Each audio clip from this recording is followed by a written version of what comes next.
والسلام على أشرف الأنبياء والمرسلين نبينا محمد وآله وصحبه أجمعين أما بعد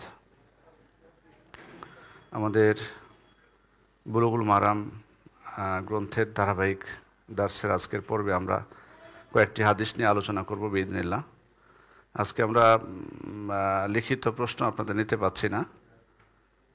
আমরা দার্স শেষে যদি সময় থাকে আপনাদের কাছে দার্সের মধ্যে সংশ্লিষ্ট আজকের বিষয় সংক্রান্ত কোনো প্রশ্ন থাকলে মৌখিক হয়তো নিব যদি সময় হয়, বিষয়ের বাইরে আমরা প্রশ্ন নিব না আজকে।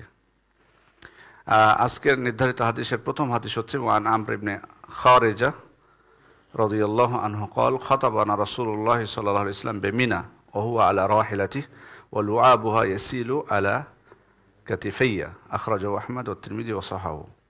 আমর ইবনে খারিজা রাদিয়াল্লাহু আনহু থেকে বর্ণিত, হাদিসটি বর্ণনা করেছেন ইমাম আহমদ এবং তিরমিজি, হাদিসটি সহিহ। তিনি বলছেন আল্লাহ রাসূল সাল্লাল্লাহু আলাইহি ওয়াসাল্লাম মিনায় আমাদের মাঝে খুতবা দিলেন এবং এটা ছিল বিদায় হজের সময় মিনায় আল্লাহ রাসূল সাল্লাল্লাহু আলাইহি ওয়াসাল্লাম খুতবা দিলেন। ওহু আলা রাহিলাতি, তো তিনি ওই সময় উটের পিঠে ওঠা অবস্থায়, উটের পিঠের সওয়ার অবস্থায় তিনি খুতবা দিয়েছেন। ওয়ালুআবুহা ইয়াসিলু আলা কাতিফাইয়া, তো ওই সময় উটের যে লালা ছিল ওই লালা আমার উপর চুইয়ে পড়ছিল। আপনারা জানেন যে আমরা যে অধ্যায়টায় আলোচনা করছি সেটা হলো কিতাবুত তাহারা, পবিত্রতা অধ্যায় নিয়ে। মূল এখানে হাদিসের যেটা বক্তব্য সেই লাস্টের অংশটুকু উনি আসলে বোঝানোর জন্য বর্ণনা করেছেন যে উটের লালা আমার উপর পড়ছিল, আল্লাহ রাসূল সাল্লাল্লাহু আলাইহি ওয়াসাল্লাম উটের পিঠে সওয়ার হয়ে খুতবা দিচ্ছিলেন। মিনাই আমরা জানি যে মিনা হচ্ছে হারাম এলাকার মধ্যে অবস্থিত এবং মিনা নামকরণ হয়েছে কারণ ওখানে অনেক রক্ত প্রবাহিত করা হয় হারামের এলাকার মধ্যে যেহেতু। আর আমরা জানি যে কুরবানি বা হাদি অথবা ফিদিয়া যেটাই হোক না কেন এগুলো অথবা দম সেগুলো দেওয়া হয় হারাম এলাকার মধ্যে, তো সেখানে অনেক রক্ত প্রবাহিত হয় পশু প্রাণীর, এই জন্য নামকরণ করা হয়েছে মিনা। এটা অনেক উলামা ইকরাম উল্লেখ করেছেন। তো এখানে আল্লাহ রাসূল সাল্লাল্লাহু আলাইহি ওয়াসাল্লাম ভাষণ দিয়েছিলেন। সেদিন ছিল মূলত দিনটা ছিল জিলহজ মাসের 10ম দিন, জিলহজ মাসের 10 তারিখ, অর্থাৎ সেটা ছিল ঈদের দিন। মিনায় ভাষণ দিচ্ছেন, তার মানে ওটা ছিল ঈদের দিন, কারণ তার আগের দিন উনি খুতবা দিয়েছেন কোথায়? আরাফায়। সেদিন ছিল ঈদের দিন। তো আল্লাহ রাসূল সাল্লাল্লাহু আলাইহি ওয়াসাল্লাম কিন্তু বিদায় হজের সময় শুধু একদিন আরাফায় শুধু খুতবা দেননি, আরাফায় দিয়েছেন, আবার মিনায় দিয়েছেন, আবার মিনায় 10 তারিখে, আবার 12 তারিখেও তিনি দিয়েছেন বক্তব্য। তো 10 তারিখে তিনি বর্ণনা করেছেন যে সেই দিন আসলে তাদের যে হাজিদের উপর যে করণীয়গুলো আছে 10 তারিখে কয়টা কাজ, মূলত সেদিন বেশ কয়েকটা কাজ আছে। একটা হলো বড় জামারায় পাথর নিক্ষেপ করা, মাথা মুন্ডন করা, কুরবানি করা, তওয়াফ এবং সাই করা। তো কিভাবে করতে হবে, সিরিয়াল কোনটা, সিরিয়ালকেও যদি ভঙ্গ করে কোনো অসুবিধা আছে কিনা, সব কিছু বিবরণ তিনি সেখানে দিয়েছেন ওই খুতবার মধ্যে। আর 12 তারিখে যে খুতবা দিয়েছিলেন সেটা ছিল মূলত 12 তারিখের বিধিবিধান এবং 12 তারিখ কেউ যদি বের হয়ে যেতে চায় মিনা থেকে, আমরা জানি যে ইচ্ছা করলে 12 তারিখে কেউ বের হয়ে যেতে পারে, আবার ইচ্ছা করলে 13 তারিখ পর্যন্ত থাকতে পারে এবং সেখানে পাথর মেরে তারপর তারা আসবেন। 12 তারিখ বের হতে হলে কখন বের হতে হবে মিনা থেকে? মানে যেমন সূর্যাস্তের আগেই কিন্তু বের হতে হবে। সূর্যাস্তের আগে বের হতে না পারলে ওনাকে রাত্রে ওখানে কাটিয়ে তারপরের দিন থেকে আবার পাথর মেরে বের হতে হবে। এই যে বিধিবিধানগুলো আল্লাহ রাসূল সাল্লাল্লাহু আলাইহি ওয়াসাল্লাম স্পষ্ট করছিলেন তাদের জন্য। আল্লাহ রাসূল সাল্লাল্লাহু আলাইহি ওয়াসাল্লামের খুতবা 2 ভাগে বিভক্ত মৌলিকভাবে। একটা হলো খুতবা রাতিবা যেটা বলা হয়, অর্থাৎ নিয়মিত যে খুতবা তিনি দিতেন, নিয়মিতভাবে যেটা সুন্নতি খুতবা, যেটা যেমন জুমার দিনের খুতবা, তারপরে হচ্ছে 2 ঈদের খুতবা, ইস্তিসকার বৃষ্টি প্রার্থনা সালাতের খুতবা, তারপরে সালাতুল খুসুফ সূর্যগ্রহণ চন্দ্রগ্রহণ সালাতের খুতবা, এগুলোকে বলা হয় খুতবা রাতিবা। আর কিছু ছিল যেগুলো আকস্মিক, অনেক সময় হঠাৎ করে উনি দিতেন। যেমন আপনারা অনেক ঘটনা জানেন এই সংক্রান্ত, যেমন উসামা বিন যায়েদ যখন ওনাকে ওই নারীর জন্য রিকোয়েস্ট করেছিলেন চোরের তার হাত যাতে না কাটা হয়, তখন উনি দাঁড়িয়ে বললেন না অনেক কথা, যে তোমাদের পূর্বের জাতি ধ্বংস হয়ে গেছে, তারা দুর্বল হলে তাদের উপর আইন প্রয়োগ করতো, তারপরে কেউ কেউ যদি সম্ভ্রান্ত বংশের হতো তাহলে আইন প্রয়োগ করতো না। এই যে খুতবা হঠাৎ করে তিনি দিয়েছেন এভাবে, তো এরকম কিছু আকস্মিকভাবে অনেক সময় আল্লাহ রাসূল সাল্লাল্লাহু আলাইহি ওয়াসাল্লাম বলতেন, সেগুলোকে বলা হয় আরেদা। তো আরাফার খুতবার বিষয়ে মানে অনেকেই প্রশ্ন তুলেছেন যে এটা কি খুতবা রাতিবা নাকি আরেদা, মানে এটা কি মানে নিয়মিত খুতবা? আল্লাহ রাসূল তো 1 বছরই হজ করেছেন, সেক্ষেত্রে এটা কি আমাদেরকে মানে এটা বাধ্য কিনা ওই খুতবা দেওয়াটা, আরাফার খুতবা মানে প্রতি বছর হতেই হবে কিনা? তো এটা অনেকে বলেছেন যে সুন্নাত, আসলে মানে হুকুম হলো সুন্নাত, ওয়াজিব না। এটা রাষ্ট্রের শাসক যিনি উনি মূলত দিবেন এখানে, বা তার প্রতিনিধি যারা, তারা খুতবা দিবেন, যেমনটা এখন হয়ে থাকে। সৌদি আরবের সরকার প্রতি বছর একজনকে নির্ধারণ করে দেন। যদিও আগে শাইখ বিন বাজ রহমতুল্লাহ আলাইহি দীর্ঘদিন তিনি খুতবা দিয়েছেন এক সময়, তারপরে উনি জীবিত অবস্থাতে শেখ আব্দুল আজিজ মুফতি আব্দুল আজিজ, যিনি এখন গ্র্যান্ড মুফতি, উনি প্রায় 30 বছরের অধিক সময় খুতবা দিয়েছেন। এখন অবশ্য উনি জীবিত আছেন, তবে খুতবা দেন না। এখন প্রতি বছর চেঞ্জ হয় খতিব, সরকার যাকে ইচ্ছা তাকে মনোনীত করেন। তো এটা হচ্ছে সুন্নাত। যদি খুতবা না দেওয়া হয়, আরাফার খুতবা যদি না হয়, এটা যে কোনো ওয়াজিব তরক করা হবে সেটা না। আর আল্লাহ রাসূল সাল্লাল্লাহু আলাইহি ওয়াসাল্লামের খুতবা অনেকেই বলে থাকেন যে আরাফার যেটা খুতবা তিনি আরাফায় দিয়েছিলেন, অনেকে বলেন যে ওটা জুমার খুতবা ছিল, কারণ ওই দিন কিন্তু আসলে জুমার দিন ছিল। ওই দিনটা আরাফা, আল্লাহ রাসূল সাল্লাল্লাহু আলাইহি ওয়াসাল্লাম যে বছর হজ করেছেন ওই বছর কিন্তু আরাফার দিন ছিল জুমার দিন। এই জন্য অনেকে এখন মনে করে যে যদি কোনো বছর জুমার দিন আরাফা পড়ে, এখন অনেক মানুষ এটাকে খুব গুরুত্বপূর্ণ ফজিলতপূর্ণ দিন মনে করে থাকে। কেন? যে আল্লাহ রাসূল সাল্লাল্লাহু আলাইহি ওয়াসাল্লাম যে বছর হজ করেছিলেন সে বছর যেহেতু আরাফার দিন ছিল শুক্রবারের দিন, সেহেতু এখন যদি শুক্রবারের দিন হয় তাহলে এটা মর্যাদাপূর্ণ। কিন্তু আসলে এটা মর্যাদাপূর্ণ ওইটার উপর ভিত্তি করে বলার কোনো সুযোগ নেই। তবে হ্যাঁ, মর্যাদার দিকটা আলাদা এক্সট্রা হতে পারে শুক্রবার হলে। কোনটা কোনটা বলেন তো? জি, এখানে দুইটা খায়ের একত্রিত হচ্ছে। সাধারণ দিনে আরাফা হলে সেটাও তো দোয়া কবুলের স্থান এবং সময়, বিশেষ করে সূর্যাস্তের আগে। আবার যদি সেটা জুমার দিনে হয়, তো এই সময়টাও আবার দোয়া কবুলের সময়। তো দুইটা কল্যাণ একত্রিত হচ্ছে, এদিক থেকে মর্যাদা বেশি।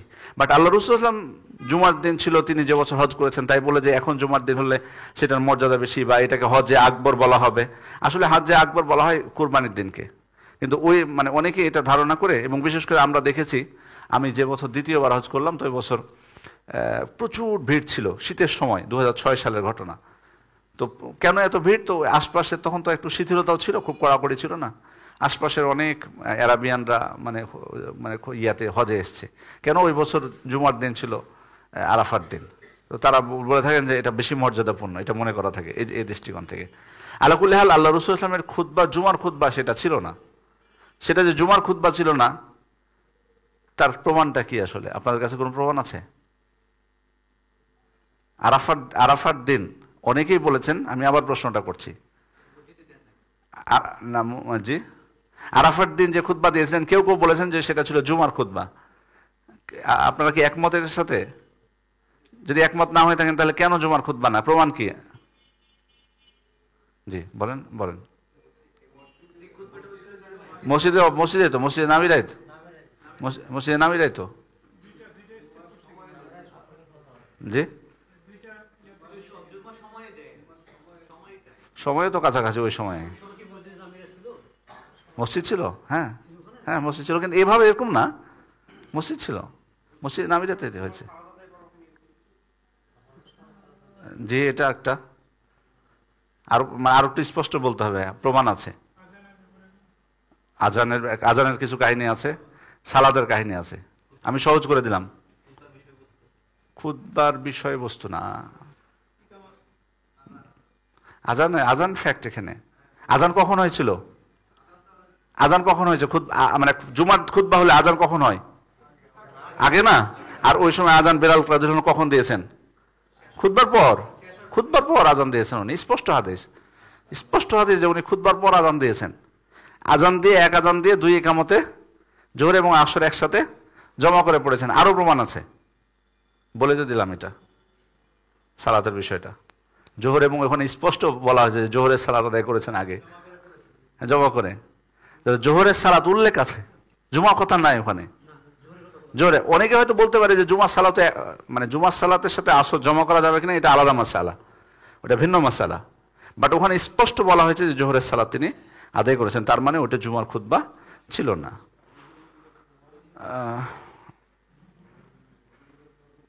আল্লাহ রসুল সাল্লাল্লাহু আলাইহি ওয়াসাল্লাম, এখানে আরেকটা আমরা শিক্ষা পাই এই বর্ণনাগুলো থেকে, যে আল্লাহ রসুল সাল্লাল্লাহু আলাইহি ওয়াসাল্লাম তিনি হজের বিধিবিধান শিক্ষা দিয়েছেন, হজের বিধিবিধান শিক্ষা দিয়েছেন। তিনি প্র্যাকটিক্যালে যেমন করেছেন, আগে হজের প্রত্যেকটা বিধানের আগে তিনি সাহাবা ইকরামকে সতর্ক করেছেন কি করণীয় তাদের উপর। এটা থেকে বোঝা যাচ্ছে যে হজের যারা দায়িত্বশীল, সেটা রাষ্ট্রের দায়িত্বশীল হোক বা হজের ক্ষেত্রে সার্বিক সকল মানুষের দায়িত্বশীল হোক, অথবা কোনো প্রতিনিধি হোক হাজিদের, যেমনটা আমাদের দেশ থেকে যায় যেমন প্রতিনিধি হয়ে, প্রত্যেকের দায়িত্ব হচ্ছে হাজিদেরকে হজের বিধিবিধানগুলো শিক্ষা দেওয়া, ভালোভাবে স্পষ্ট করে দেওয়া।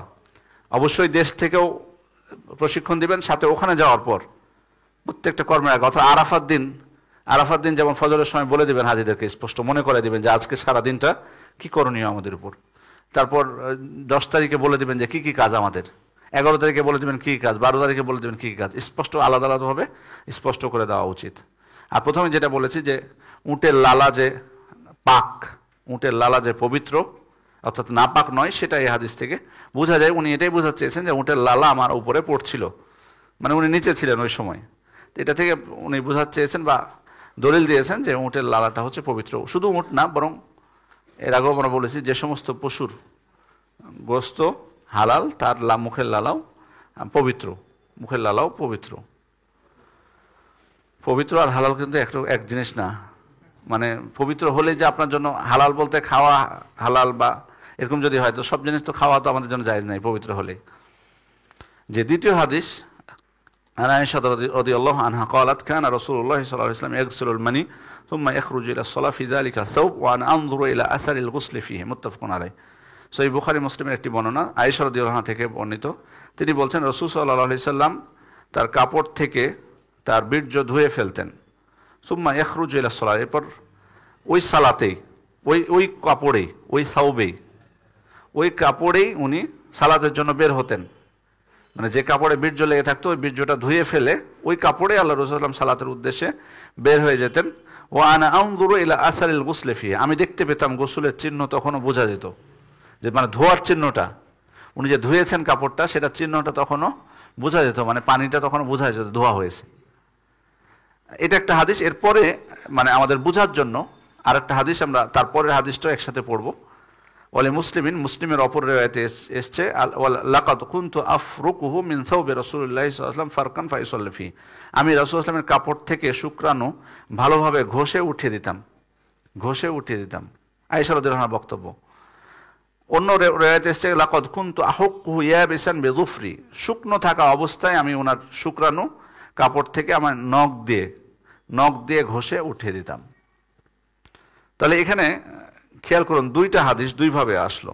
এক হাদিসে পেলাম যে আয়েশা রাদিয়াল্লাহু আনহা বলছেন যে আল্লাহ রাসূল সাল্লাল্লাহু আলাইহি ওয়াসাল্লাম তার কাপড়ে শুক্রাণু লেগে থাকলে সেটা ধুয়ে ফেলে সালাতের জন্য ওই কাপড়েই বের হতেন। ওই কাপড়ে তখনও পানির চিহ্ন, ধোয়ার চিহ্ন বোঝা যেত। আর এক হাদিসে উনি বলছেন যে ওনার কাপড়ে বীর্য শুকিয়ে গেলে আমি সেটা ঘষে উঠিয়ে দিতাম, মানে ধুতেন না। এটা দুই ধরনের বর্ণনা আমরা পেলাম। এক্ষেত্রে প্রথমত আমরা বলবো বীর্য বা শুক্রাণু মানি সাধারণত পুরুষদের লজ্জাস্থান থেকে বা পুরুষাঙ্গ থেকে 4টা জিনিস বের হয়। একটা হলো স্বাভাবিক, যেটা আমরা জানি পেশাব যেটা, আর দ্বিতীয় হচ্ছে বীর্য মানি, যেটা উত্তেজনার সাথে যেটা বের হয় এবং যেটা গাঢ় অত্যন্ত। আর একটা হলো মাজি, যেটা সাধারণত আমরা বাংলাতে মজি বলি। এটা উত্তেজনার সময় বের হয় কিন্তু খুবই পাতলা। আর আরেকটা হচ্ছে ওয়াদিটাও গাঢ়, কিন্তু এটা উত্তেজনার সাথে না, ওটা সাধারণভাবে বের হয়। সাধারণ বলতে অনেক সময় অনেকের, যেমন উদাহরণস্বরূপ বলছি, কারো কোষ্ঠকাঠিন্য হয়তো আছে, কোষ্ঠকাঠিন্য সমস্যা, আল্লাহ আমাদেরকে সুস্থ রাখুন, হেফাজত করুন। তো ওই সময় হয়তো দেখা যাচ্ছে যে অনেক সময় শক্তি প্রয়োগ করতে যেয়ে অনেক সময় কিছু বের হয়ে যায় প্রসঙ্গ থেকে, তো ওটাও কিন্তু গাঢ় হয়। অথবা অনেকের স্বপ্নদোষ হলে এটা উত্তেজনার সাথে, এটা মানে হিসেবে গণ্য হবে। এটা হচ্ছে উত্তেজনা ছাড়াই, অর্থাৎ উত্তেজনা ছাড়াই যেটা বের হয় গাঢ়, এটাকে বলা হয় ওয়াদি। তো এগুলোর ক্ষেত্রে সবগুলোই হচ্ছে নাপাক। চারটার মধ্যে তিনটাই হচ্ছে নাপাক, পেশাব, মাজি, ওয়াদি, এগুলো সবগুলো নাপাক। তবে চারটা জিনিসই অজু ভঙ্গের, কারণ মানিটা হচ্ছে গোসল মানে তিনটাতেই অজু ফরজ হয়ে যায়, অজু করতে হবে। আর মানিতে গোসল ফরজ হয়ে যায়, গোসল ফরজ হয়ে যায়। কিন্তু যেটাতে গোসল ফরজ হয়ে যায় ওটা আবার নাপাক না। অগ্রাধিকারযোগ্য মত হলো যে ওটা হচ্ছে পবিত্র। খেয়াল করে দেখুন, যেগুলোতে গোসল ফরজ হয় না, শুধুমাত্র অজু ভঙ্গ হয়, সেগুলো হচ্ছে নাপাক, পেশাব, মাজি, ওয়াদি। আর যেটাতে গোসল ফরজ হয়, মানি যেটা, সেটাই আবার অধিকাংশ ওলামা ইকরাম বলছেন বা অগ্রাধিকারযোগ্য মত হলো যে এটা পবিত্র, পাক। পাক কেন বলেছেন এটা? কারণ আয়েশা রাদিয়াল্লাহু আনহা এই বর্ণনা, দ্বিতীয় যে হাদিসটা সেটাও কিন্তু প্রমাণিত হয় সেটা থেকে, যে উনি কি করেছেন, ঘষে উঠিয়ে দিয়েছেন। তো এটা থেকে ওনারা সব থেকে বড় বেশি দলিল নিয়েছেন। আরও অনেক দলিল পেশ করেছেন তারা, যে আসলে সব থেকে বড় দলিল যেটা, যে সব কিছুর ক্ষেত্রে আসল হলো পবিত্রতা। সব কিছুর ক্ষেত্রে আসল কি, মূল হচ্ছে কি, পবিত্রতা। কখন আমি সেটাকে নাপাক বলবো বা অপবিত্র বলবো, যখন দলিল সেখানে স্পষ্ট হবে। মানির ক্ষেত্রে, বীর্যর ক্ষেত্রে এমন স্পষ্ট কোনো দলিল নেই যেটা দ্বারা প্রমাণিত হয় যে এটা নাপাক। এই কারণে এটা পাক হিসেবেই প্রাথমিকভাবে পরিগণিত হবে। আর এই হাদিসটা যে তিনি ঘষে উঠিয়েছেন, সাধারণত ঘষে উঠালে মানে হয়তো বা তার বাহ্যিক যে ইয়েটা সেটা যায়, কিন্তু পুরো জার্মটা কিন্তু চলে যায় না, না ধুলে, যতক্ষণ না ধোবে। এটা থেকে ওলামা ইকরাম বলছেন যে কিছু জার্ম ওই কাপড়ের মধ্যে থেকে যায়। তো যেহেতু উনি না ধুয়ে সালাত আদায় করেছেন, তার মানে অবশ্যই সেটা পবিত্র, ওই জন্য সেটা হচ্ছে পবিত্র। অনেকে অবশ্যই এটার বিরোধিতা করেন, অনেকে তুচ্ছ তাচ্ছিল্য করেন এই মতটাকে নিয়ে, এটা করার ঠিক না। পবিত্র মানে আমি এমন কথাও শুনেছি, আল্লাহ হেফাজত করুন, যে এরকম বলে যে পবিত্র তো খেয়ে ফেলবা, নাউজুবিল্লাহ মিন যালিক। তো আসলে পবিত্র হলে কি খাওয়া যায়? তারপরে আরও কিছু দেখুন, আমি বলবো এখানে দেখুন, উনি আয়েশা রাদিয়াল্লাহু আনহার প্রথম আদেশ যেটা, যে আল্লাহ রাসূল সাল্লাল্লাহু আলাইহি ওয়াসাল্লাম ধুয়েছেন, তো ধোয়ার ব্যাপারটা তখন হবে যখন সেটা পাতলা অবস্থায় থাকবে, তখন সেটা ধুয়ে ফেলা। আর যখন শুকিয়ে যাবে তখন ধোয়াটা অপরিহার্য না, বরং সেটা ঘষে দিলেই চলবে। এরপরে আসলে মানে আরেকটা বিষয়, যে ধোয়াটা যে মানে ওয়াজিব না বা এটা যে পবিত্র, এটার প্রমাণ হলো আল্লাহ রাসূল সাল্লাল্লাহু আলাইহি ওয়াসাল্লাম থেকে এমন কোনো হাদিস আসেনি যে তিনি নির্দেশ দিয়েছেন যে তোমরা সেটাকে ধুয়ে ফেলবে, এরকম কিন্তু কোনো হাদিস পাওয়া যায় না। এখন তিনি ধুয়েছেন, তারটা ধোয়া হয়েছে, তাও যে সব সময় ধুয়েছেন সেটা প্রমাণিত হচ্ছে না আয়েশা রাদিয়াল্লাহু আনহা আরেকটা হাদিস দ্বারা। যদি আবার প্রমাণিত হতো যে আল্লাহ রাসূল সাল্লাল্লাহু আলাইহি ওয়াসাল্লাম নিয়মিত ধুয়েছেন, তবুও ওলামা ইকরাম বলছেন যে তবুও অনেক সময় ওয়াজিব প্রমাণিত হয় না, যতক্ষণ না উনি নির্দেশ দেন। তো যেহেতু এখানে তারপরও যদি নিয়মিত আল্লাহ রাসূল সাল্লাল্লাহু আলাইহি ওয়াসাল্লাম ধুতেন, তাহলে হয়তো আমরা বলতে পারতাম যে না, এটা নাপাক, এটা ধুতেই হবে। কিন্তু যেহেতু নিয়মিত পাওয়া যাচ্ছে না, বরং ওনার ঘষেও উঠেছে, সেহেতু বোঝা যাচ্ছে যে এটা ওয়াজিব নয়। এখানে একটা প্রশ্ন হতে পারে যে আয়েশা রাদিয়াল্লাহু আনহা স্পষ্টভাবে মানে বলে দিলেন এই যে কথা, এরপরে সরাসরি বলতেছেন যে আল্লাহ রাসূল সাল্লাল্লাহু আলাইহি ওয়াসাল্লামের মানে বীর্য বা শুক্রাণু ধুইতেন আর বের হতেন সালাতের সময়, আমি দেখতে পেতাম ধোয়ার চিহ্ন। আবার বলছেন আমি ঘষে উঠাতাম। অনেকটা স্পষ্টভাবে বলছেন না, এই বিষয়গুলোকে আমরা এত স্পষ্টভাবে বলতে পারবো? এখন নয় শেখার জন্য বলছি, বাট এমনি কি সাধারণভাবে কি আলোচনা করা যাবে? তো অনেকে প্রশ্ন তুলতে পারেন যে আয়েশা রাদিয়াল্লাহু আনহা কিভাবে এত স্পষ্ট করে প্রকাশ্যে বললেন, অথচ আলী রাদিয়াল্লাহু আনহু কিন্তু লজ্জা পেয়েছিলেন, তাই না? উনার যে ওই যে কুনতু রাজুলান মাজ্জাআন উনি বলছেন, মানে ওনার মাঝি বের হতো অনেক। তো উনি কি বলছেন, ফাস্তাহিয়তু আন আসআলা রাসূলুল্লাহ সাল্লাল্লাহু আলাইহি ওয়াসাল্লাম লিমাকান ইবনাতিহি, তার কন্যা যেহেতু আমার ঘরে ফাতিমা, তো আমি এই জন্য আল্লাহ রাসূল সাল্লাল্লাহু আলাইহি ওয়াসাল্লামকে জিজ্ঞেস করতে লজ্জা পেলাম যে আসলে এটার হুকুমটা কি হবে। তখন উনি কি কাকে পাঠিয়েছিলেন? সম্ভবত মেঘদাদ রাদিয়াল্লাহু আনহুকে পাঠিয়েছিলেন, যে আল্লাহ রাসূল সাল্লাল্লাহু আলাইহি ওয়াসাল্লামকে এই বিষয়ে প্রশ্ন করার জন্য, যে মাঝি যদি বের হয় তাহলে কি করণীয়। তো আল্লাহ রাসূল সাল্লাল্লাহু আলাইহি ওয়াসাল্লাম তখন উত্তর দিয়েছিলেন কি দিয়েছিলেন যে সেটা ধুয়ে ফেলতে হবে, দিয়ে অজু করে নিতে বা কাপড়ে পানি ছিটিয়ে দিলেও চলবে। তো তিনি লজ্জা পেয়েছেন। এখন যদি প্রশ্ন করে কেউ যে আলী রাদিয়াল্লাহু আনহু লজ্জায় বলতে পারলেন না সরাসরি এসব কথা, কিন্তু আয়েশা রাদিয়াল্লাহু আনহা স্পষ্ট বলে দিচ্ছেন, আমরা কি বলবো এক্ষেত্রে? আসলে দেখুন, বিষয়টা হচ্ছে যে লজ্জার ক্ষেত্রে কিন্তু সাধারণত মানে প্রথম বিষয়টা যে লজ্জার ক্ষেত্রে মানুষের মধ্যে কিন্তু পার্থক্য আছে। সবার লজ্জা যে একরকম হবে সেটা কিন্তু একরকম না, মানে এটা বিষয় না, মানে সবারই একরকম হবে। দ্বিতীয়ত হচ্ছে আলী রাদিয়াল্লাহু আনহু এক্ষেত্রে মাজুদ ছিলেন, যেহেতু আল্লাহ রাসূল সাল্লাল্লাহু আলাইহি ওয়াসাল্লামের কন্যা তার ঘরে, কিন্তু তাই বলে কিন্তু আলী রাদিয়াল্লাহু আনহু লজ্জা করে কিন্তু উনি বসে থাকেননি যে লজ্জা লাগছে জিজ্ঞেস করতে, যা হবে হবে একটা কিছু করে ফেলবো। বিষয়টা কি করেছেন তিনি? না, গুরুত্ব দিয়েছেন, উনি জিজ্ঞেস করেছেন, উনি গুরুত্ব দিয়েছেন এবং একজনকে পাঠিয়েছেন, প্রশ্ন করেছেন। আবার আমরা আয়েশা রাদিয়াল্লাহু আনহা যে স্পষ্ট বললেন, এক্ষেত্রেও তিনি মাজুর না? বলেন আপনারা মাজুর ছিলেন কিনা? উনি যদি না বলতেন তাহলে এই হুকুম হাকামগুলো আমরা শিখতাম কিভাবে? শিখাতে তো হবে, কাউকে তো বলা লাগবে। আল্লাহ রাসূল সাল্লাল্লাহু আলাইহি ওয়াসাল্লাম এসব বিষয় তার স্ত্রীরা ছাড়া কারা জানবেন বলেন? এটা বলতে হবে। তো এক্ষেত্রে যদি আমরা বলি যে কেন স্পষ্ট হবে এসব কথা বলেছেন, তাহলে তো হবে না, শিখতে তো হবে এটা। এক্ষেত্রে উনিও মাজুর, কারণ উম্মতকে তো শিখাতে হবে এসব বিধান, এবং জরুরি বিধান এগুলো। কারণ এগুলোর উপরে ভিত্তি করে হয়তো অনেকে হয়তো দেখা যায়, যেমন মাজির বিষয়টা, মাজিকে হয়তো মনে করতে পারে যে না কিছুই না এটা, কিন্তু ওটা কি নাপাক? তা আমার সালাতের বিশুদ্ধ হওয়া, শুদ্ধ হওয়া এগুলোর উপর নির্ভর করছে না? অবশ্যই। এজন্যই কিন্তু জানাটা আমাদের জন্য অপরিহার্য। এখানে আরেকটা বিষয় আমরা শিক্ষা পাই যে জিনিসটা মানে যদিও পবিত্র হোক, কিন্তু মানুষ দেখলে জিনিসটা লজ্জাস্কর কিছুটা বা দৃষ্টিকটু, সে জিনিসটা না দেখানোই উচিত। এজন্য পবিত্র বলতেছি আমরা, কিন্তু তা সত্ত্বেও কি করেছেন? ধুয়ে ফেলেছেন অথবা ঘষে উঠিয়ে দিয়েছেন। এখানে আরেকটা বিষয়, স্বামীর খেদমতের প্রমাণ পাওয়া যায়। স্বামীর খেদমত করা, আয়েশা রাদিয়াল্লাহু আনহা আল্লাহ রাসূল সাল্লাল্লাহু আলাইহি ওয়াসাল্লামের কাপড় থেকে ঘষে উঠিয়ে দিয়েছেন, তার মানে স্বামীর সব কাপড় খোপড় কেচে দেওয়া স্ত্রীর উপর অপরিহার্য, নাকি? কি বলবো আমরা এখান থেকে? বাধ্য করে দিতে পারবো না? যদি সামর্থ্য থাকে তাহলে একটা ওয়াশিং মেশিন কিনে দেবেন, অথবা যদি কাউকে দিয়ে কাপড় কাচানো হয় এটাও করার চেষ্টা করবেন। সব কিছু শীতের দিনে, গরমের দিনে সব কাপড় নিয়ে এসে চাপিয়ে না দেওয়াই ভালো হবে। তবে বোনদেরকেও বুঝতে হবে যে মানে স্বামীর খেদমতের বিষয়টা হচ্ছে উরফ অনুযায়ী, ও আশিরুহুন্না বিল মারুফ, তোমরা তাদের সাথে সৎভাবে জীবনযাপন করো। মারুফ মানে হচ্ছে উরফ থেকে, অর্থাৎ রীতি অনুযায়ী, তোমাদের সমাজের রীতি অনুযায়ী।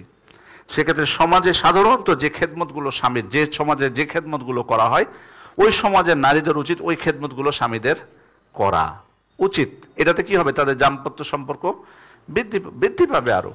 এখন ধরুন কোনো বোন যদি এসে প্রশ্ন করে যে আমি রান্না করে দিতে বাধ্য, কোথায় হাদিস আছে যে স্ত্রীরা স্বামীদেরকে রান্না করে দিতে বাধ্য? ধরুন মেনে নিলাম, ঠিক আছে, আপনার কথা মেনে নিলাম যে বাধ্য না, বাট আপনি যদি আদর করে স্বামীকে রান্না করে খাওয়ান, সম্পর্ক, আপনাদের ভালোবাসা বৃদ্ধি পাবে না? কারণ বাধ্য অবাধ্য নিতে গেলে স্বামীও তো অনেক কিছু আছে সেটা করতে বাধ্য না, কিন্তু স্বামীরা তো করে। এই জন্য অবশ্যই এক্ষেত্রে প্রচলিত ধারায়, তবে আমাদেরও উচিত হচ্ছে যে তাদের উপর কাজ চাপিয়ে না দেওয়া। আল্লাহ রাসূল সাল্লাল্লাহু আলাইহি ওয়াসাল্লাম আয়েশা রাদিয়াল্লাহু আনহা কাপড় ঘষে দিয়েছেন, কিন্তু অন্য হাদিসেও কিন্তু দেখা লাগবে। এখন এই হাদিস দিয়ে যদি আমি স্ত্রীকে বলি যে আমার সব যা কিছু কাপড় চোপড়, থালা বাসন থেকে শুরু করে সবকিছু তোমাকে ধুতে হবে, ওই হাদিসটা কি হবে? যে আল্লাহ রাসূল সাল্লাল্লাহু আলাইহি ওয়াসাল্লাম যখন বাড়িতে থাকতেন তখন কি তার পরিবারের খেদমতে থাকতেন, তখন কি বলবেন? এটাও কিন্তু আমাদের জানতে হবে, তার পরিবারের খেদমত করতেন উনি। একজন সেনাপতি, একজন রাষ্ট্রের শাসক, একজন নবী, একজন দায়ী, একজন ইমাম, তবুও বাড়ির পরিবারের খেদমত করতেন। কারণ ইয়াকুনু ফি খিদমাতি আহলি। এই সবগুলো সমন্বয় যাতে হয় এটা আমাদের মনে রাখা উচিত। আল্লাহ রাসূল সাল্লাল্লাহু আলাইহি ওয়াসাল্লাম দুনিয়া থেকে দুনিয়ার ভালো মানে দুনিয়ার প্রতি তার অতিরিক্ত যে ইয়া ছিল না, ভালোবাসা দুনিয়ার প্রতি বা বিলাসিতা যে ছিল না, তার প্রমাণ হচ্ছে যে আল্লাহ রাসূল সাল্লাল্লাহু আলাইহি ওয়াসাল্লামের কাপড়। এখান থেকে যে কাপড় দেখুন, কাপড়ের সংখ্যা কেমন ছিল তাহলে বুঝে নেন। যে বীর্য লেগে আছে ওটা ধুয়ে ওই কাপড়ে সারাতে বের হয়েছেন, বা বীর্য লেগে আছে ঘষে ওই কাপড়ে সালাত আদায় করেছেন। তাহলে কাপড়ের সংখ্যা কেমন ছিল আল্লাহ রসুল সাল্লাল্লাহু আলাইহি ওয়াসাল্লামের, সেটাও কিন্তু এখান থেকে বোঝা যায়। তবে এটার অর্থ এটা না যে আমাদেরকে একটাই কাপড় রাখতে হবে বা দুইটাই কাপড়। যদি আল্লাহ আমাদের সাধ্য দেন আমরা বেশি রাখতে পারি, তবে অপচয় বা বিলাসিতা থেকে দূরে থাকাটা উচিত। প্রশ্ন হলো যে যদি ঘষে উঠিয়ে দেওয়ার পরও যদি কিছু থেকে যায়, দেখতে পাচ্ছেন আপনি যে সম্পূর্ণ উঠলো না, তাহলে ধোয়া কি অপরিহার্য? ঘষলেন, তারপরে দেখতেছেন যে বোঝা যাচ্ছে, ধোয়া কি অপরিহার্য এই সময়? চিন্তা করে বলেন, একবারে এক কথায় উত্তর। জি,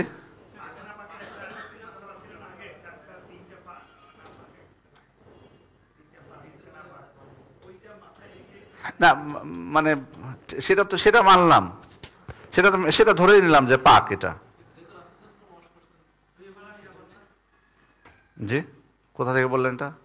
হ্যাঁ, মানে আমি যে জিনিসটা বলতেছি এখানে একটু চিন্তা করার জন্য, যে আল্লাহ রসুল সাল্লাল্লাহু আলাইহি ওয়াসাল্লাম কিন্তু প্রথম এক হাদিসে কি হয়েছে, ধুয়ে উনি বের হয়েছেন, খেয়াল করুন। আবার আমরা কি বললাম যে এই যে জিনিসগুলো সাধারণত দৃষ্টিকটু বা লজ্জাস্কর, সেগুলো না ইয়া করা উচিত।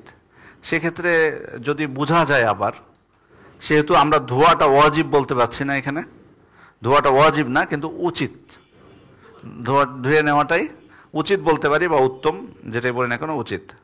বিশেষ করে যদি আমার মনে হয় যে মানুষ সেটার দিকে তাকাতে পারে, দেখতে পারে, তখন স্বাভাবিক আমাকে একটু খারাপ লাগবে, দৃষ্টিকটু মনে হলে তখন ধুয়ে নেওয়াটাই উচিত। তবে ওয়াজিব বলা যাচ্ছে না, ওয়াজিব বলাটা যাচ্ছে না।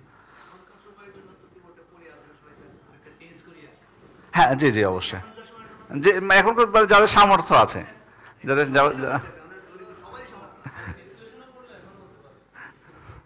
আছে কিছু, আবার হয়তো পাওয়া যেতে পারে একেবারে একবারে না পারে। তবে তবে তবে এখন মানে সালাতের প্রতি এত সজাগ, এরকম মানুষও তো মানে ধরেন কাপড় আছে একটা বা দুইটা, যাদের হয়তো এরকম কিছু মানুষ, ওরা সালাতের প্রতি তাদের কতটুকু গুরুত্ব, এরকম মানুষ খুঁজে পাওয়া তো মুশকিল। হ্যাঁ, কারণ আমি এরকম বহু মানুষ চিনি যে আসলে খুবই অসচ্ছল, কাপড় হয়তো একটা দুইটাই আছে, বাট সালাতের সাথে মসজিদের সাথে ওদের কোনো সম্পর্ক নাই, এমনও আছে। যাই হোক, আলা কুল্লি হাল, মোদ্দা কথা হচ্ছে যদি প্রয়োজন হয় আমাদের, আশা করা যায় যে আমাদের আল্লাহ যেটুকু আমাদেরকে সামর্থ্য দিয়েছেন তাতে ওই কাপড় ধুয়ে ওই ভেজা অবস্থায় আল্লাহ রসুলের মতো অথবা ঘষে উঠিয়ে যাওয়ার প্রয়োজন হবে না, ইনশাল্লাহ ওটা আমরা ধুয়ে নিতে পারবো। তবে এক্ষেত্রে যেটা বোঝা যাচ্ছে যে মানে আরেকটা বিষয় এখানে, যে বীর্য যে পবিত্র, এটার আরেকটু প্রমাণ হিসেবে অনেক ওলামা ইকরাম বলেছেন যে কাপড়ের যে অংশটুকু লেগেছে সেটুকু কিন্তু উনি ধুয়েছেন, মানে যেটুকু মানে খুব সহজে চোখে পড়বে। বাকি হয়তো কাপড়ের অন্য অংশ তো লেগে থাকার সম্ভাবনা থাকতে পারে, কিন্তু ওগুলো কিন্তু ধন নেই। এটাও কিন্তু একটা প্রমাণ হিসেবে তারা বলেছেন অনেক ওলামা ইকরাম।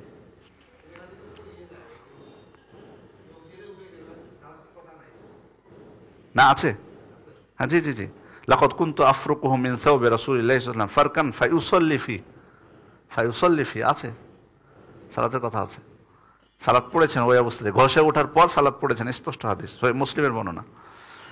এরপরের হাদিস, ওয়ান আবি সামহ রাদিয়াল্লাহু আনহু قال قال النبي صلى الله عليه وسلم يغسل من بول الجارية ويرش من بول الغلام أخرجه أبو داود والنسائي وصححه الحاكم। আবু সামহ রাদিয়াল্লাহু থেকে বর্ণিত, ইমাম আবু দাউদ, ইমাম নাসাই, ইমাম হাকিম তারা হাদিসটি বর্ণনা করেছেন যে আল্লাহ রসুল সাল্লাল্লাহু আলাইহি ওয়াসাল্লাম বলেছেন, ইউগসালু মিন বাউলিল জারিয়া, মেয়ে শিশুর পেশাব ধুয়ে ফেলতে হবে, ওই উরাস্য মিন বাউলিল গোলাম, এবং ছেলে শিশুর পেশাবে পানি ছিটিয়ে দিলে হবে, ছেলে শিশুর পেশাবে পানি ছিটিয়ে দিলেই হবে। এখানে একটা ঘটনা আছে, আবু সাম রাদিয়াল্লাহু আনহু বলছেন যে হাসান অথবা হুসাইন দুইজনের একজন, উনি স্পষ্ট করতে পারেনি, হয় উনি স্পষ্ট করেননি অথবা পরের যারা রাবি তাদের মধ্যে একটু সন্দেহ হয়েছে যে আসলে হাসান ছিলেন কি হুসাইন ছিলেন, দুইজনের একজন আল্লাহ রসুল সাল্লাল্লাহু আলাইহি ওয়াসাল্লামের কাছে নিয়ে আসা হলো। তো উনি তারপর ওনার বুকের উপরে নিয়েছিলেন হাসান বা হুসাইনকে, তো তারপরও পেশাব করে ফেলে বুকের উপরে, আল্লাহ রসুল বুকের উপরে পেশাব করে দেন। তো আবু সাম বলছে, আমি তখন আল্লাহ রসুলকে বললাম যে আল্লাহ রসুল আপনি এই কাপড়টা নেন, আমি ওই কাপড়টা ধুয়ে দিই আপনাকে। উনি তখন এই কথা বললেন। তখন আল্লাহ রাসূল সাল্লাল্লাহু আলাইহি ওয়াসাল্লাম বললেন কি যে ধোয়ার প্রয়োজন নেই, কারণ হাসান বা হুসাইন হচ্ছে কি ছেলের শিশু, তো ছেলের শিশুর ক্ষেত্রে পানি ছিটিয়ে দিলেই যথেষ্ট, মেয়ে শিশু হলে সেটাকে ধুয়ে ফেলতে হতো। এখানে কিন্তু পার্থক্য করা হয়েছে, ছেলের শিশু এবং মেয়ে শিশুর মধ্যে পার্থক্য করা হলো।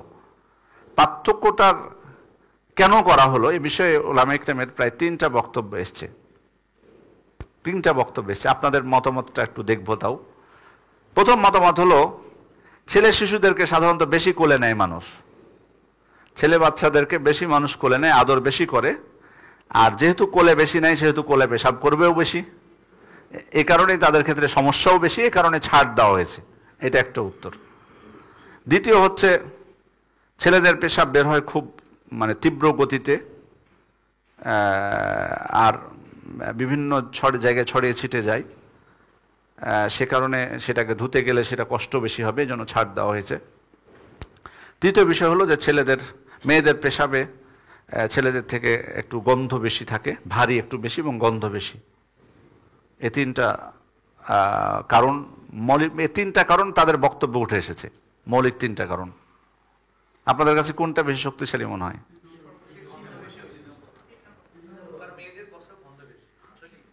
এটা কি আপনি পরীক্ষা করেছেন? এটা পরীক্ষা বলতে খেয়াল করে দেখেছেন, পার্থক্য করেছেন দুইটার? আচ্ছা,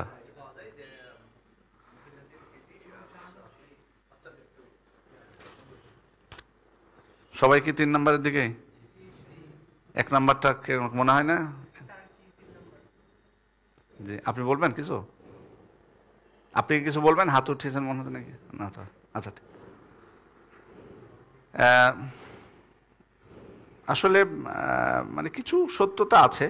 শেখ মোহাম্মদ ইবনে সালেহ আল উসাইমিন প্রথম কারণটার বিরোধিতা করেছেন, উনি বিপরীতে গেছেন। উনি বলছেন না, বরং আমি মনে করি মেয়ে কন্যাদেরকে বেশি আদর করা হয় ছেলেগুলো। উনি এই মতের বিরোধিতা করে বলছেন বরং আমি দেখি যে মেয়ে শিশুদেরকে বেশি মানুষ আদর করে, উনি এটা বিরোধিতা করেছেন।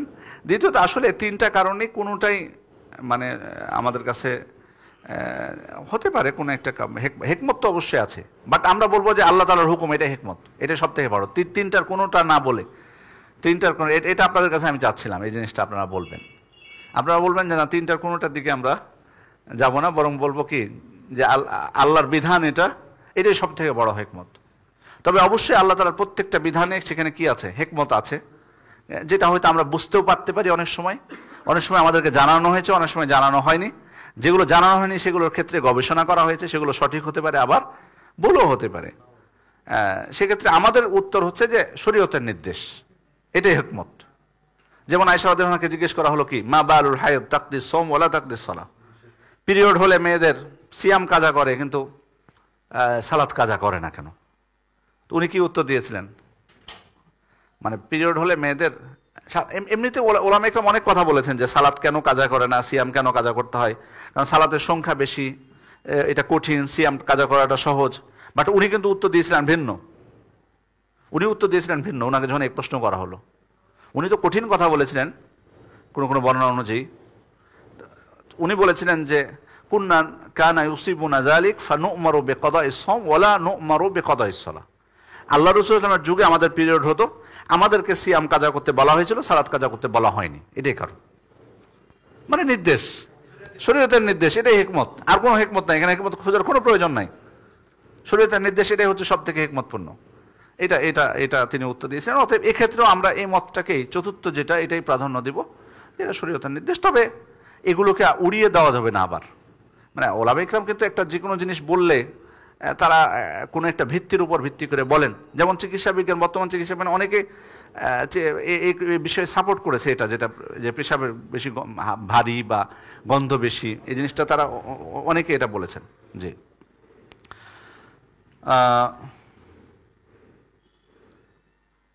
আচ্ছা, এর অর্থ কি ছেলে শিশুদের পেশাব পাক পবিত্র? সেটাও কিন্তু নাপাক, কিন্তু নাপাকির মাত্রাটা কম। যেমন আমরা এর আগে বলেছি যে কিছু কিছু নাপাকি থাকে, সব নাপাকি একই মানের, কিছু আছে কম, আবার কিছু আছে তীব্র নাপাকির উদাহরণ কি?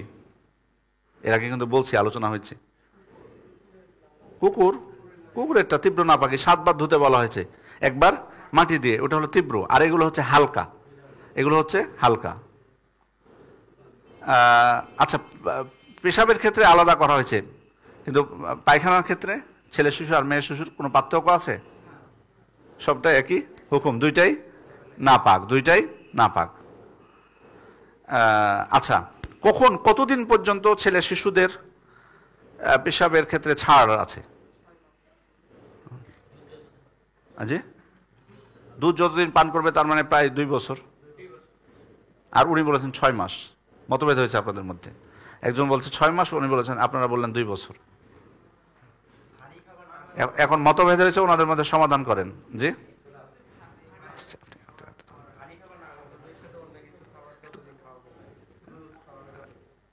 জি জি আবার বলেন, একটু আবার স্পষ্ট করেন, একটু জোরে বলেন। উনি বলছেন যে শুধু দুধ খাওয়ানো না, আপনারা তো বলেন যতদিন দুধ খাওয়াবে, তার মানে 2 বছর দুধ খাওয়ানোর মেয়াদ আমরা ধরে নিলাম, অথবা 2 বছর পরেও যদি খাওয়া জায়েজ, যেহেতু সত্য সাপেক্ষে, তাহলে সেটাও তো জায়েজ আপনাদের মতে। কিন্তু উনি একজন বলেছেন 6 মাস, যেটা দলিল আছে কিনা আমি জানি না, আবার উনি বলেছেন যে যতদিন দুধের উপর নির্ভরশীল। এখানেও এরকম একটা বক্তব্য, আপনি বলেন জোরে, আর একটু বলবেন, জোরে বলবেন। ভারী খাবার যতদিন না খাচ্ছে, মানে দুধের উপর নির্ভরশীল, একই কথায়। এর পার্থক্য আছে, পার্থক্য হয়, ওই জন্য আমরা 6 মাসটা গ্রহণ করছি না আপনাদের। এটা একটা আইডিয়া করে বলেছেন অনেকে, কিন্তু এটা বাচ্চার উপর নির্ভর করবে। যে সাধারণত মানে এখানে দুধ খাওয়া বলতে দুধের উপর নির্ভরশীল হওয়া, মানে কারণ শেখ হুসাইন সাহেব বলছেন যে, কারণ আপনি যদি একদিনের বাচ্চাকে মুখে কিছু দেন, ও চাবাবে কিছু, তাহলে তো মানে অন্য কিছু খেলেই যে তার মানে ইয়া হয়ে গেল, ওই হুকুমের মধ্যে পড়ে গেল, সেটা না। বরং যখন আগ্রহ সৃষ্টি হবে অন্য খাবারের প্রতি, বা অন্য খাবার দিয়ে, দুধের থেকে অন্য খাবার দিয়ে তার পেট বেশি ভরানো হবে, তখন এটা প্রযোজ্য হবে। সেক্ষেত্রে 6 মাসটা অনেকেই, যেহেতু অনেকে মানে দ্বন্দ্বের একটু ইয়ার মধ্যে পড়ে যান, দ্বিধার মধ্যে, যে আসলে ওর প্রস্রাব এখন এই সময় কি করা উচিত বলেন। ধরুন কোনো মা দ্বিধার মধ্যে পড়ে গেল যে, বা কোনো বাবা, বা যে এখন আসলে মানে একটু ইয়া হতে পারে, কনফিউশন হতে পারে না, যে দুধও খাচ্ছে আবার অন্য খাবারের প্রতি আগ্রহ আছে, 6 মাস পারও হয়ে গেছে, বা এরকম হতে পারে না যে আসলে এখন কি সিদ্ধান্ত নিব। হাদিসে তো বলা হয়েছে যতদিন না খাবার খেতে পারে, বা মানে অন্য খাবারের উপর নির্ভরশীল হয়। আসলে নির্ধারণ করাটা তো কঠিন। এটা এখন ওনারা একটু সহজ করে দিয়েছেন আপনাদের জন্য, যে 6 মাস। এটা তো হয়তো বাবা মা বলতে পারে যে আমি 6 মাস পর আর ইয়া করবো না, এটা একটা হতে পারে। আর একটা দ্বিতীয় কোনো পথ আছে যদি এরকম সন্দেহান হয়ে পড়ে? জি, যদি আপনাদের মনে হয় কোনো সময়, তাহলে আপনি সন্দেহমুক্ত হয়ে যাবেন, ধুয়ে ফেলবেন। কারণ অনেক সময় এটা তো ছাড়ের অর্থ এটা না যে আমি ধুতে পাবো না, আমি তো ধুয়ে ফেলতে পারবো, কোনো সমস্যা নাই। ধুয়ে ফেলা তো আর না জায়েজ না অবস্থার পরিপ্রেক্ষিতে। আর বিশেষ করে দুর্গন্ধটা শুধু তো পানি ছিটিয়ে দিলে তত সহজে যাবেও না। সে কারণে মানে আমাদের যেটা বেটার, যেটা নিশ্চিন্ত, সেটা করাটাই তখন করাটাই উচিত হবে।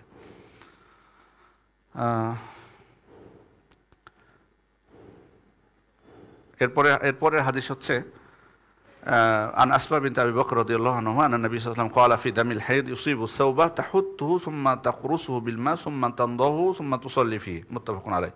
সহিহ বুখারী মুসলিমের হাদিস। আসমা বিনতে আবু বকর থেকে বর্ণিত, আল্লাহ রাসূল সাল্লাল্লাহু আলাইহি ওয়াসাল্লাম পিরিয়ডের রক্ত কাপড়ে লেগে গেলে সে কাপড়ের হুকুম সম্পর্কে বলছেন যে কি করতে হবে। পিরিয়ডের রক্ত কোনো কাপড়ে লেগে গেছে, তিনি বলছেন তাহুত্তুহু, মানে সেটা ঘষতে হবে, মানে এটা শুকিয়ে যাওয়ার পর আসলে।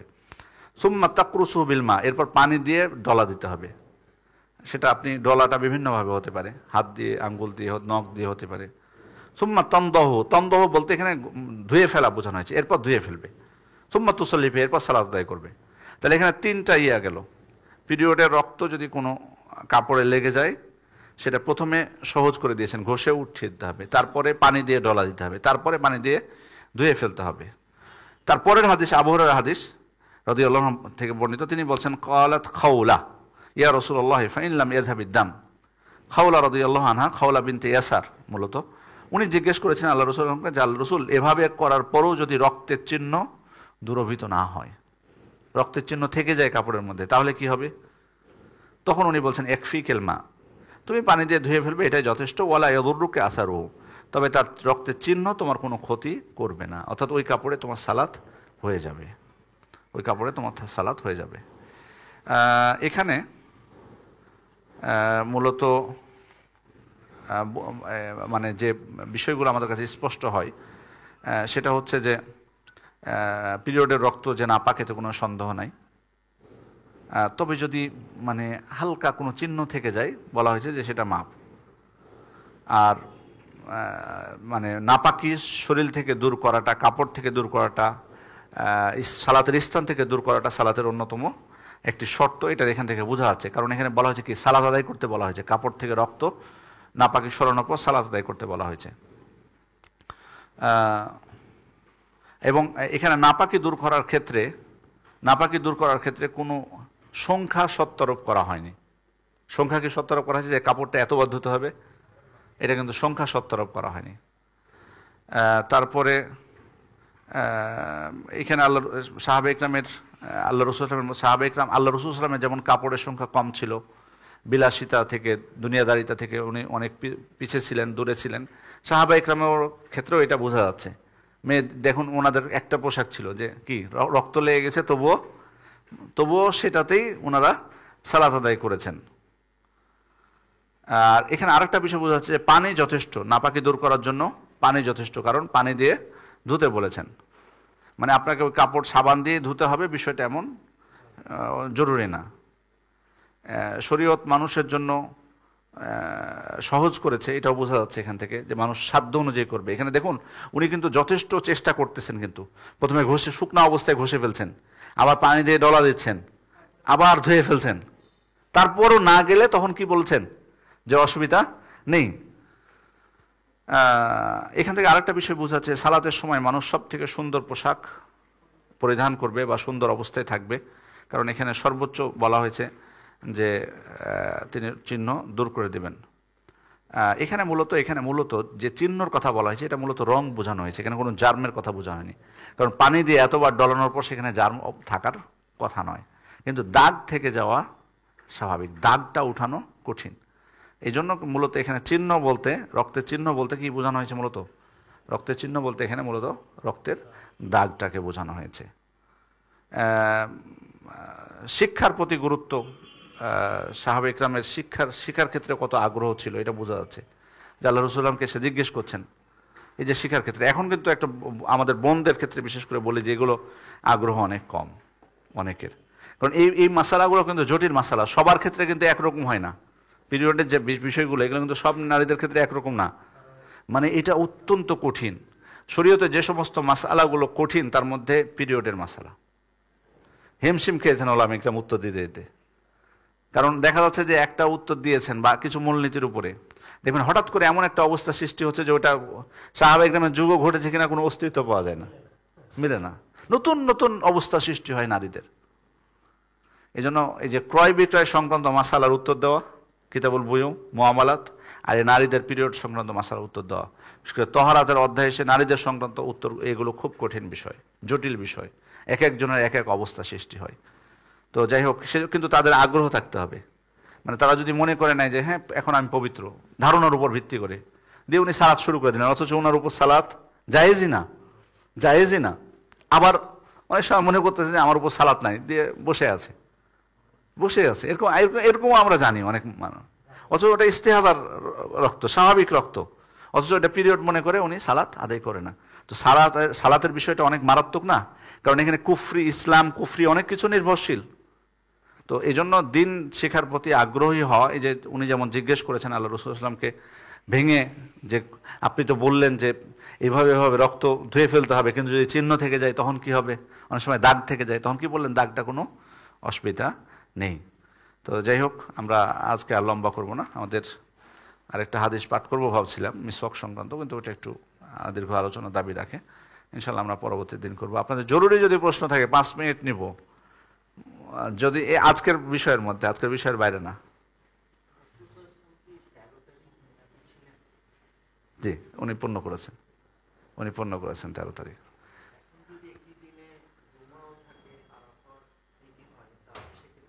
জুমা নেই মুসাফিরের জন্য জুমা নেই। জি, তারপরে আর কোনো প্রশ্ন আছে? হ্যাঁ জি, কিভাবে পাবেন? পাবেন কিভাবে? হাদিসে আছে তো, অনেক হাদিসে বর্ণিত হয়েছে। একবারে হুবহু তো রাবিরা বর্ণনা করেছেন, আমরা যেভাবে হাদিস পেয়েছি সেভাবেই। হাদিস অন্য বক্তব্য আল্লাহ রাসূল সাল্লাল্লাহু আলাইহি ওয়াসাল্লাম যেভাবে পেয়েছি ওইভাবে পেয়েছি, একই পথে।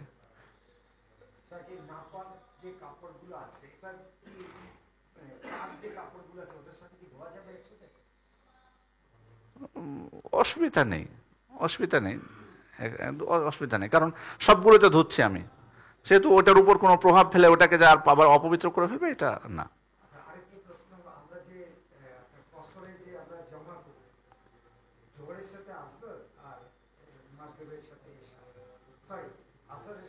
জোহরের সাথে আসর, ঠিক আছে।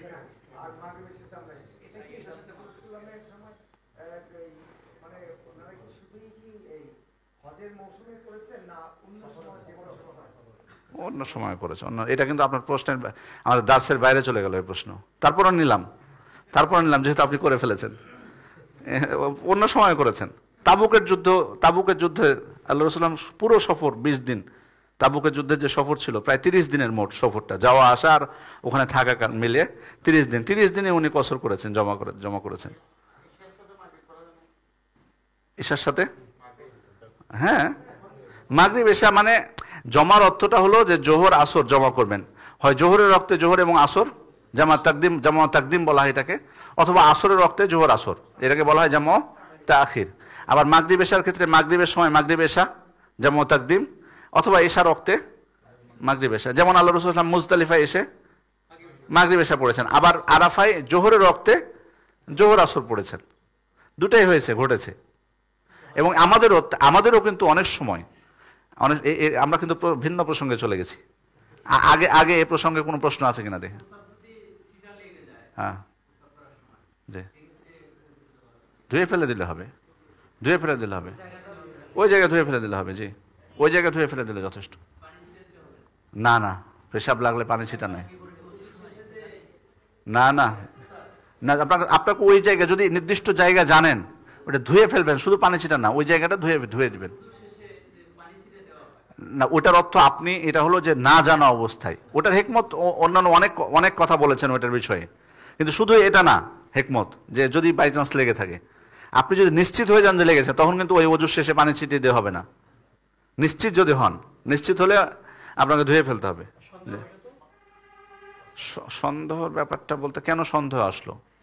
এটা যদি ওয়াসওয়াসা হয় তাহলে তো না, ওয়াসওয়াসা হলে না। জি, হ্যাঁ, না, আপনি তো ফেলে দিচ্ছেন, বালতির পানিতে বারবার ডুবাচ্ছেন, আবারই বলছেন, বিষয়টা তেমন না। বালতির পানি আর ওই বদ্ধ পানির সাথে তুলনা হবে না, ওটা তো পরিবর্তন করছেন না, বালতির পানিতে বারবার আপনি পরিবর্তন করেন, ওই জন্য অসুবিধা নেই ইনশাল্লাহ। ঠিক আছে ইনশাল্লাহ। আর লাস্ট আর কোনো প্রশ্ন নাই তো এই বিষয়ে, রক্ত বা পেশাব পায়খানা কোনো বিষয় আছে না? এখানে কোনো নির্দিষ্ট কোনো ইয়া নেই, সংখ্যা নেই। যদি আপনার মূল হলো নাপাকি দূর হওয়াটা, যদি 3বারও না হয়ে থাকে, আপনার মনে হয় প্রবল ধারণা যে এখনো যায়নি নাপাকি, তাহলে আপনাকে 7বার ধোয়া লাগবে প্রয়োজনে, মানে বেশি ধুতে হবে, মানে এখানে মানে 3বারটা কোনো বিষয় না এটা। জি, তো বিপদে ফেললেন এটা, মানে সবজিটা 7বার ধুতে হবে কিনা? আশেপাশে থাকলে সমস্যা কি? আশেপাশে থাকলে সমস্যার কথায়, মানে আপনার আপত্তির জায়গাটা কোথায়? আশেপাশে থাকা নাকি আপনি কুকুরে মুখ দিয়েছে এরকম আশঙ্কা করছেন? পায়খানা করলে ওটা আমরা বাধা দিতে পারবো? কুকুর, আপনি যখন বিয়ের দাওয়াত খেতে যান বিভিন্ন জায়গায়, বা ও কুকুর ঘোরাফেরা করে না, তাহলে তো আমরা খাওয়া থেকে কি বিরত থাকি? তবে আপনার প্রশ্নের অনেক দিক থাকতে পারে, এটা আমি আপনার প্রশ্নকে ইয়া করছি না, কিন্তু আপনার এখানে হয়তো এটা মনে হতে পারে যে আমি মানে কুকুর হয়তো লেগে আছে ওখানে, অথবা কুকুর মুখ দিয়েছে কিনা, এরকম হয়তো মনে হতে পারে। জি, আপনার কাপড়ে লেগেছে, হ্যাঁ, ধুতে হবে, কিন্তু যদি শুকনো থাকে তাহলে অসুবিধা নেই। কুকুর ভেজা থাকলে তাও ধুয়ে ফেলতে হবে। জি, এটা এটা করাটাই উচিত, যদিও এটা নিয়ে অনেক কথা আছে, কিন্তু 7 বার ধুয়ে ফেলাটাই উচিত। জি জমা করার ক্ষেত্রে জি একটা ওয়াক্তে শুরু হতে হবে, এটা কি শেষ ওয়াক্তে করতে হবে না প্রথম ওয়াক্তে করতে হবে? আমার ওয়াক্তে করতে হবে না, এটা হলো আপনার অবস্থার প্রেক্ষিতে, অবস্থার প্রেক্ষিতে। যেমন হয়তো আমি উদাহরণস্বরূপ বলছি, এটা বলে শেষ করবো, আমরা আশা করি আর কোনো প্রশ্ন নাই, যেহেতু জমার দিকে চলে গেছি, তার মানে আপনাদের আর তাহারাতের কোনো প্রশ্ন নাই, এটা বলে কিন্তু শেষ করছি শর্তে। ধরুন আপনি এখন বের হচ্ছেন কোথাও সফরে, জোহরের সালাতের সময় হয়েছে, তো ওই গাড়িটা হয়তো আসরের আগে থামবে না, মাগরিব হয়ে যায়, মাগরিবের আগে থামবে না, তখন এখানে আমার জোহরের রক্তে জমা করতে প্রয়োজন হচ্ছে না? প্রয়োজন হচ্ছে কিনা? তখন আপনি জোহরের রক্তে জোহর এবং আসর জমা করছেন। কিন্তু অনেক সময় আপনি গাড়িতে উঠছেন জোহরের রক্ত হওয়ার আগে, আর গাড়ি থামতেছে যে আপনার আসরের সময়, তাহলে আপনার জন্য জমাটা কখন উত্তম? তখন বা হচ্ছে কখন? আসরের রক্তে যে। এটা অবস্থার প্রেক্ষিতে, এটা অবস্থা। আর যখন দুইটারই সুযোগ থাকবে তখন যে কোনো একটা করলে ভালো। তবে জামা তাকদিমটাকে ওলামা ইকরাম বেশি উত্তম বলেছেন, যে যদি মানে সুযোগ হয় আউয়াল ওয়াক্তে, মানে প্রথম ওয়াক্তে পড়ে নেওয়াটাই ভালো যদি সুযোগ হয়। কিন্তু যদি শরীয়তে আবার ওই জায়গায় জমা করাটা ইশারের সময় জামাত আখিরটা সুন্নাত হয়, যেমন মুজদালিফার ক্ষেত্রে, ওই সময় কিন্তু আপনাকে মুজদালিফা যে জমা করাটা মানে জামাত আখিরটাই উত্তম। না আরাফায় না, আরাফায় যদি আমি শুরু করে দিই যে মাগরিব হয়ে গেছে, মাগরিবের ইশা পড়ে নি, তাহলে এটা সুন্নাত বিরতি হয়ে যাবে সময়। জাযাকুমুল্লাহু খাইরান।